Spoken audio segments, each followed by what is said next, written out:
So what is up boys, welcome back again to the new video. आज जैसा कि आपने वीडियो का टाइटल देख ही लिया होगा कि थार के बारे में हम बात करने वाले हैं, उसकी हिस्ट्री क्या रही है एंड कैसे थार ने इंडियन मार्केट को कैप्चर किया है, कैसे ट्रेंड सेट किए हैं, क्या क्या चेंजेस हुए हैं throughout the years. So welcome boys back again to the new video.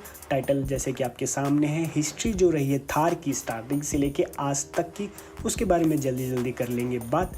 तो हिस्ट्री में यार सबसे पहले तो थोड़ा टाइम को पीछे या थोड़ा नहीं काफ़ी पीछे आपको जाना पड़ेगा। इंट्रोडक्शन की मैं बात करूं तो 1950s के अराउंड महिंद्रा जो हमारा जायंट प्लेयर था उसने विलीज के साथ किया पार्टनरशिप, एंड ये पार्टनरशिप कुछ इस टाइप का था कि वो इंपोर्ट करेंगे उनके पार्ट्स एंड जो भी उसके इंजन्स वगैरह हैं। तो विली जो था अमेरिका को ऑलरेडी एक एस्टेब्लिश जायंट ब्रांड था, काफ़ी पॉपुलर था वहाँ पे due to its segment for army jeeps. तो आर्मी के साथ उनका काफ़ी अच्छा बॉन्ड था। 1908 के बाद से काफ़ी ज़्यादा उन्होंने सप्लाई भी की, काफ़ी ज़्यादा उन्होंने ट्रेंड भी सेट किया। तो सेम उस चीज़ को महिंद्रा करना चाह रहा था, कॉपी या फिर करना चाह रहा था एक नई शुरुआत। तो वो स्टार्ट हुआ महिंद्रा का जो विली CJ3A।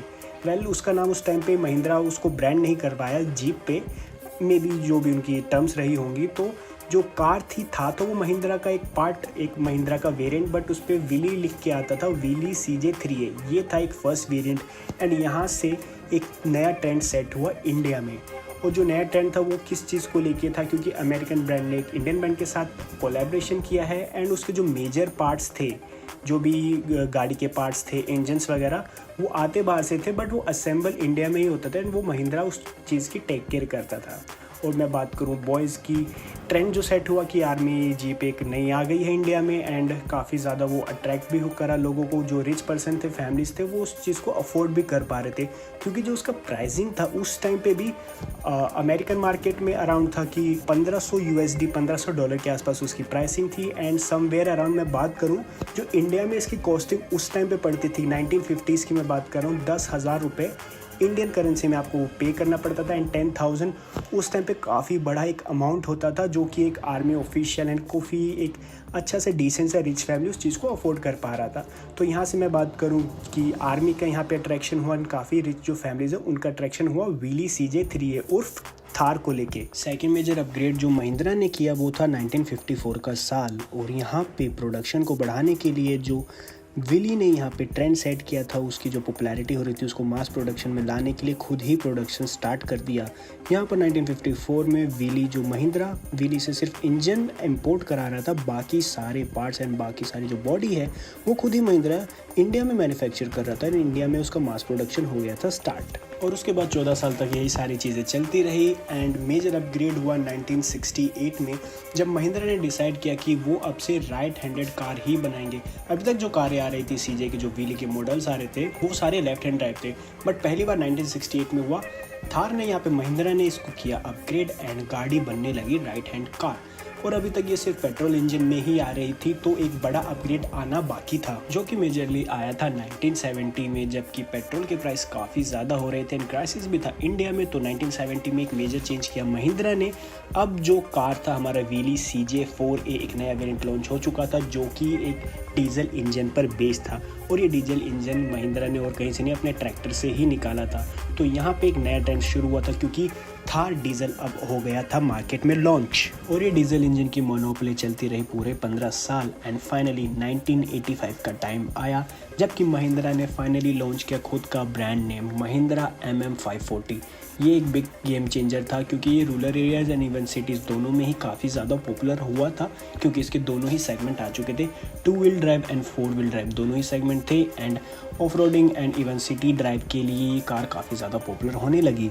एंड MM540 के बाद एक और मेजर अपग्रेड हुआ ठीक 10 साल बाद 1995 में, जबकि आर्मी ऑर्डर करता है महिंद्रा को एक स्पेशल एडिशन बनाने के लिए महिंद्रा MM540, जो कि एक अपग्रेडेड वर्जन हम कह सकते थे MM540 वाले का, जहाँ पे जो मेजर अपग्रेड्स देखने को मिले थे आर्मी के, जो भी रिक्वायरमेंट्स या जो भी उनके बॉन्ड्स या क्राइटेरिया रहा होगा, कि यहाँ पर अब गाड़ी की हाइट जो थी पुराने वाले वेरिएंट के कंपैरिजन में हाइट इंक्रीज़ हो गई थी। जो सस्पेंशंस थे वो काफ़ी स्टिफ हो गए थे, बम्पर्स काफ़ी ज़्यादा सॉलिड रखने पड़े थे क्योंकि आर्मी वाली जीप थी ये, और एक उसमें टोइंग हुक भी ऐड हो गया था। एंड इस बार जो वेरिएंट था वो डिफरेंशियल लॉक 4 व्हील ड्राइव जो आता था वो डिफरेंशियल लॉक के साथ उनको लॉन्च करना पड़ा था। एंड एक ये कोई सिविल कार नहीं थी कि कोई भी बंदा इसको बाय कर लेता, एंड स्पेशली आर्मी ने ऑर्डर की थी तो उन्हीं के हिसाब से कस्टमाइज एंड रिलीज़ होती थी। तो अभी ये आर्मी के स्पेशल एडिशन के ठीक एक साल बाद 1996 में थार महिंद्रा लॉन्च करता है यहाँ पे महिंद्रा क्लासिक, एंड जो कि एक मोर फ्रेंडली कार थी जो यूथ को काफ़ी ज़्यादा अट्रैक्ट कर रही थी। जो भी ऑडियंस था इसका उसके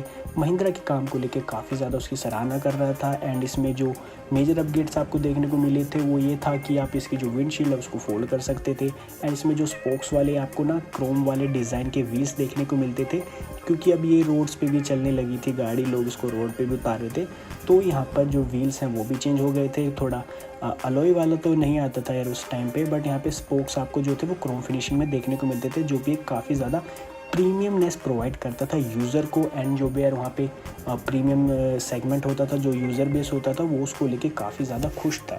महिंद्रा क्लासिक यहाँ पे काफ़ी ज़्यादा पॉपुलर हो गया था, बट उसका जो तोड़ था वो खुद महिंद्रा ने 4 साल बाद इंडियन मार्केट में लॉन्च कर दिया था। 2000 में मेजर अपग्रेड हुआ महिंद्रा मेजर के नाम से।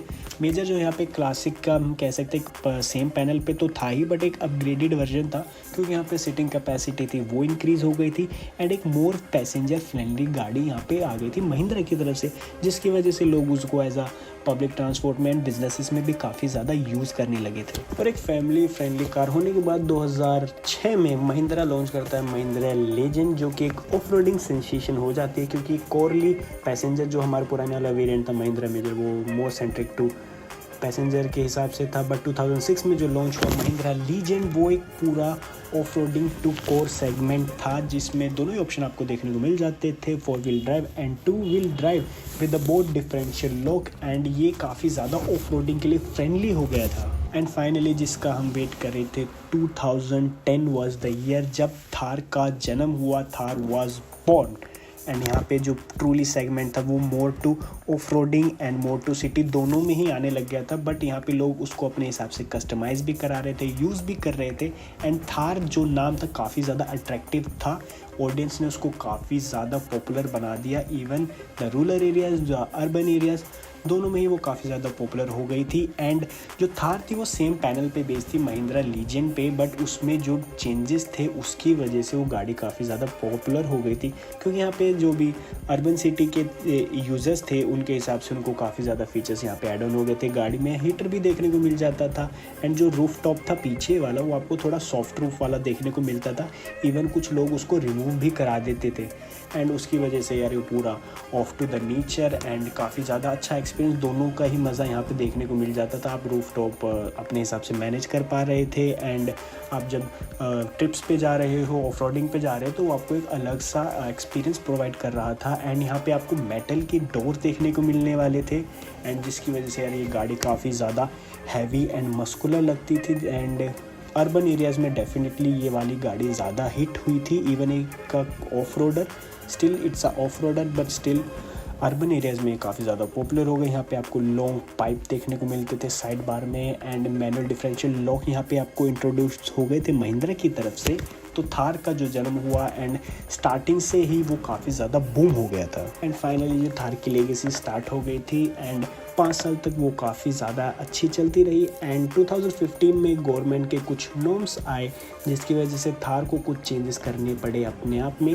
जो फ्रंट बम्पर था अब वो थोड़ा उनको सॉफ्ट करना पड़ा था ड्यू टू गवर्नमेंट नॉर्म्स। जो भी आपकी फ्रंट में आप नॉन मेटल बम्पर ही लगाएंगे, मेटल आप यूज़ नहीं करते थे, तो पुरानी वाली थार में जो मेटल वाला बम्पर था वो अब हट गया था, एंड उसमें ऑटोमेटिक लॉक आ गए थे। एंड ये एक सेफ्टी फीचर हो गया था जो कि अर्बन यूज़र्स को काफ़ी ज़्यादा अट्रैक्टिव लग रहा था, उनको कैच कर रहा था। एंड जो भी यहाँ पे इंटीरियर्स थे 2015 वाली थार में पूरे ही रिफ़्रेश हो गए थे, सीट्स ज़्यादा कंफर्टेबल हो गई थी, एसी यहाँ पे ऐड हो चुका था महिंद्रा थार में। एंड इसकी जो सेल्स थी 2015 से काफ़ी ज़्यादा पीक होने लगी एंड काफ़ी ज़्यादा इंक्रीज़ होने लगी। एंड फाइनली एक मेजर अपग्रेड आया 2018 में, जब गवर्नमेंट नॉर्म्स काफ़ी ज़्यादा स्ट्रिक्ट हो गए थे, एंड उनकी लिस्टिंग के हिसाब से आपको गाड़ी में ABS देना होगा, रेयर पार्किंग सेंसर्स देने होंगे, क्रैश टेस्ट आपको अप्रूव कराना होगा। एंड जिस वजह से थार इन सारे नॉर्म्स को मीट नहीं कर पाती उस टाइम के हिसाब से, तो महिंद्रा ने इसको कर दिया डिसकंटिन्यू ड्यू टू जो लेटेस्ट नॉर्म्स आए थे 2019 के स्टार्टिंग में ये इंट्रोड्यूस हुए थे। तो फाइनली 2019 में यार उनको उसको डिसकंटिन्यू करना ही ज़्यादा प्रॉफिटेबल लगा। एंड लास्टली जो 700 यूनिट्स कुछ बचे थे उनके असेंबली लाइन में, तो महिंद्रा ने एज अ ट्रिब्यूट देने की कोशिश की थार को, जिसकी वजह से सब लोगों को लगा कि यार ये ट्रिब्यूट दे रहे हैं तो यार ये थार का एंड होने वाला है। बट यार हमको तो पता यहाँ पे एंड नहीं था, बट उस टाइम लोगों को ये लगा कि महिंद्रा थार 700 की ये जो लास्ट 700 यूनिट्स हैं ये लास्ट होंगे। और उस टाइम पर महिंद्रा थार ने इसमें कुछ मतलब मेजर अपग्रेड्स के साथ ABS ऐड कर दिया था, लेदर अपहोल्स्ट्री दी थी, अलॉय व्हील्स ऐड कर दिए थे, प्रीमियम इंटीरियर्स आपको दिए थे। एंड इसमें एक महिंद्रा में जो आनंद महिंद्रा का एक सिग्नेचर पैच भी आता था, जिसकी वजह से एज अ ट्रिब्यूट यहाँ पे महिंद्रा ने दिया एंड वो 700 यूनिट्स कर दिए मार्केट में आउट। और उसके बाद जो लोगों को यही लगा था कि यार महिंद्रा थार यहाँ पे हो गई डिसकंटिन्यू। बट 2020 में अक्टूबर में जैसे ही कोविड यहाँ पे शांत हुआ और वहाँ पे महिंद्रा ने अपना काम कर दिया स्टार्ट, तो सबसे पहले उन्होंने जो काम किया वो उन्होंने की लॉन्च अपनी market player that is Mahindra Thar again with the all new refreshing look और काफ़ी ज़्यादा अच्छे फीचर्स, काफ़ी ज़्यादा अच्छे डिज़ाइंस के साथ यहाँ पे देखने को मिलती। एंड डे फर्स्ट से ये गाड़ी सेंटर ऑफ अट्रैक्शन हो गई थी पूरे ही इंडिया का। इवन मैं बात करूँ rural areas, pan India and जो भी मतलब urban areas, even pan India, वो सब पॉइंट ऑफ अट्रैक्शन यहाँ पे ले रहा था महिंद्रा थार। एंड उसके जो है मेजर अपग्रेड यहाँ पे हमको देखने को मिले थे वो ही कुछ इस टाइप के थे कि यहाँ पे गाड़ी ज़्यादा महंगी भी नहीं रखी थी, डिज़ाइन काफ़ी कूल थे।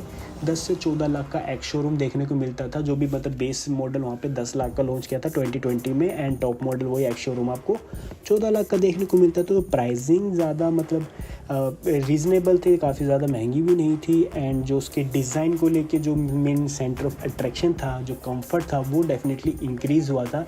एंड ये जो प्लेटफॉर्म यहाँ पे महिंद्रा ने यूज़ किया था वो उसका 3rd जेन वाला प्लेटफॉर्म था। एंड यहाँ पे जो लैंप्स हमको देखने को मिलते थे वो LED वाले तो नहीं थे, हैलोजन लैंप्स देखने को मिलते थे, बट DRLs यहाँ पे इंट्रोड्यूस हो गए थे, LED वाले आते थे। स्किड प्लेट यहाँ पे ऐड हो चुकी थी, 16 इंच के यहाँ पे व्हील्स से स्टार्ट होते थे, बेस मॉडल में 16 एंड जो हायर मॉडल आता था उसमें 18 इंच के व्हील आपको देखने को मिलते थे। एंड मेजर जो यहाँ पे अपग्रेड था ऑब्वियसली डिज़ाइन की वजह से यहाँ पे डेफिनेटली प्लस पॉइंट मिला महिंद्रा थार को, और ये एक मोर फैमिली फ्रेंडली कार भी बन गई थी। और जो 2020 की थार यहाँ पे लॉन्च हुई थी उसके मेन फीचर जो सेंटर ऑफ अट्रैक्शन थे वो था इसका सेकंड गियर बॉक्स। यहाँ पे लो range, high range and hiking के लिए एक अलग से गियर बॉक्स आता था, और जो स्पीकर्स है वो आपको रूफ टॉप पे भी देखने को मिलते थे अंदर की तरफ से। एंड जो सेल्स थी उस टाइम पे महिंद्रा थार की काफ़ी ज़्यादा बूम हो गई थी, 6 से 7 हज़ार यूनिट वो सेल कर गए थे स्टार्टिंग के 3 महीने में।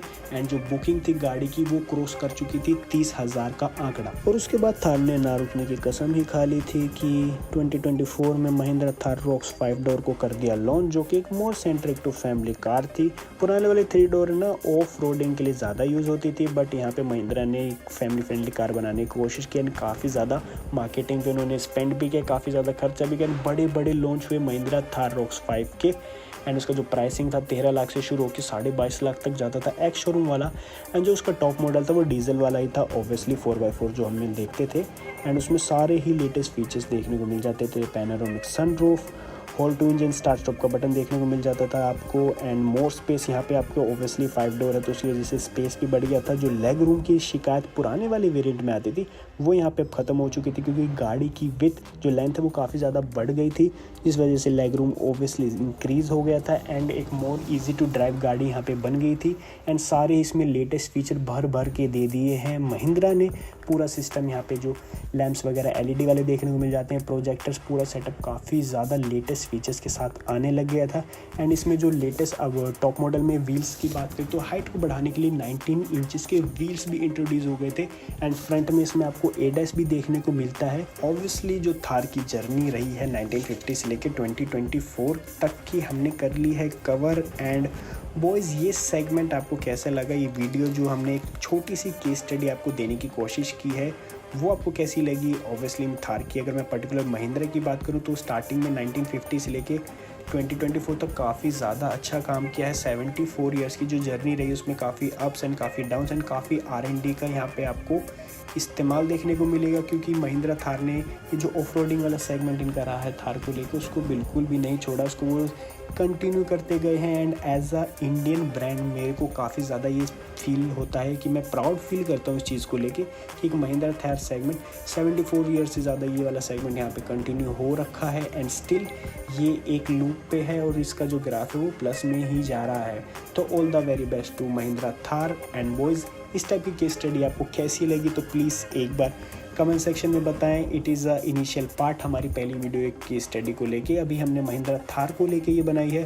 इफ़ इन केस आपको कुछ सजेशन आता है कि आपको अगला कौन सा वेरिएंट चाहिए, किस मॉडल की हम बात करें, किस ब्रांड की हम बात करें, तो प्लीज़ कमेंट सेक्शन में suggestion they and definitely will gonna try कि हम उस वेरिएंट पे, उस सेगमेंट पे गाड़ी की वीडियो बनाएं, उसकी केस स्टडी लेके आएँ, हिस्ट्री लेके आएँ, कैसे वो स्टार्ट हुई, कैसे वो चेंज हुई, क्या क्या अप्स एंड डाउन्स उसमें देखने को मिले। एंड अभी के लिए बॉयज़ कर देते हैं वीडियो को pause and definitely please if in case आपको कुछ सजेशन है, कुछ गाड़ी में रहता है, कोशिश की है सारी चीज़ें कवर करने की महिंद्रा थार के बारे में, बट स्टिल आपको कुछ सजेशन है, कुछ रहता है तो प्लीज़ कमेंट सेक्शन में आए। Thank you.